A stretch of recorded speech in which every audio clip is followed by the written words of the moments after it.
Заедно сме со Билјана Јуруковски, светски познатата фотографка, која го отвори нејзиниот дом ексклузивно за екипата на ТРТ Балкан и заедно со неа ќе зборуваме за нејзината љубов кон фотографијата и пасија, творештво и искуство. Со фотографија започнав да се занимавам пред точно 10 години, 2014 година. И еден од клучните моменти беше во моите раце се најде книгата на еден познат фотограф, Џими Нелсон, кој што ги имаше фотографирано некои од најоддалечените племиња кои што се најдува во Африка и во некои други делови на светот. Така се створи една желба дека би сакала да ги посетам тие племиња.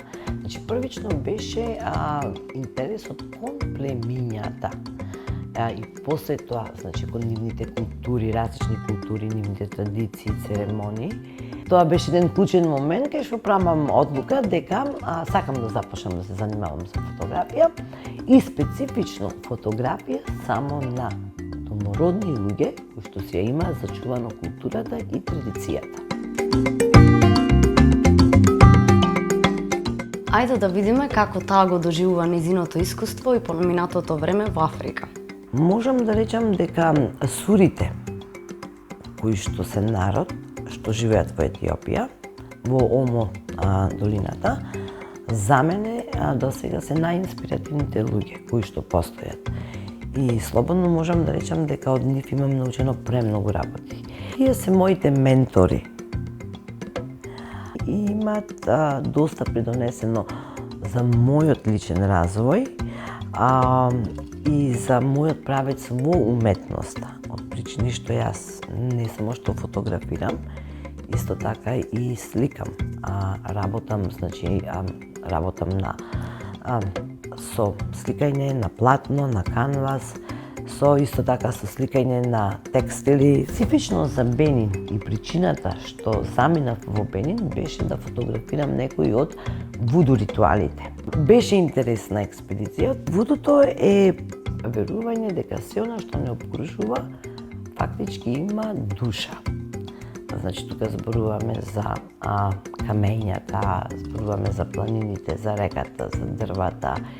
И исто така делот вудуто, вуду религијата е верување во предците. Како религија е анимализам, анимистичка религија и со верување во различни богови. И имаат преку некои 100 богови во кои што различно веруваат. Фотографијата е, верувам дека некој степен е доста интимен процес и сепак земаш дел од нив со самата фотографија. Земаш еден дел од нивната душа, да речеме. Пример, мурсите во Етиопија се едни од најзлоогласените племиња од причина од нивната агресивност. По причини што се нонстоп изложени на некои помеѓуплеменски војни. Така да ние треба да се приспособиме на условите што се таму, за да можеме да работиме и да го достигнеме она што се достигнува во една фотографија. Жените се рабетот на Африка.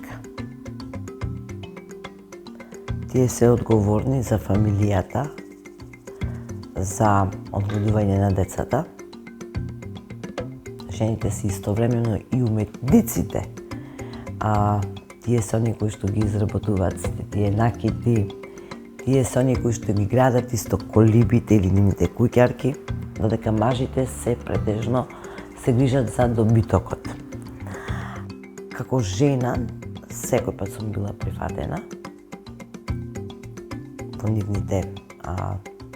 нивните заедници. И 10 години работам јас во Африка. Во ниеден момент не сум се осетила дека ме гледаат со некоја, пример, со непочит или секојаш сум била третирана од домородните луѓе, било да е од мажите, било од жените со почит. Куба кралството во Конго е едно од понедостапните делови во Африка и од тие причини наброј на прсти се бројат колку фотографии до сега се појдени во тој дел на Африка. Ова се трите кралски маски од Куба кралството.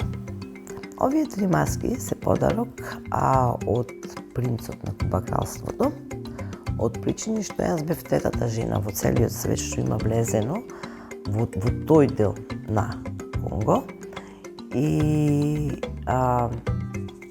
мислам што има работено со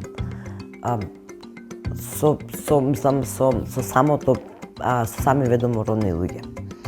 Тие кажуваат приказната за почетокот на Куба кралството. Овој мурал е моје дело на кое што се уште работам. Делот тој зид на таа страна е инспириран од боголани. Тоа се посебни символи кои што се користат во Африка, во некои од племињата во Африка. Би сакала да напоменам дека сите овие символи не се случајни, туку имаат свое значење. Било да е Африка, домородните луѓе во Африка, или домородните луѓе во Австралија, како што се абориџините, немаат писмо. Нивните приказни се прикажани преку символи. Кога човек ќе се реши да работи оваа работа, тоа е еден пат што ти како човек го отпираш. После првото патување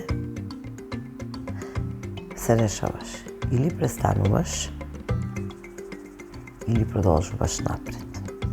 Тоа е тоа, без разлика на се. Имаш цел, а целта е да оставиш нешто за следните генерации што доаѓаат.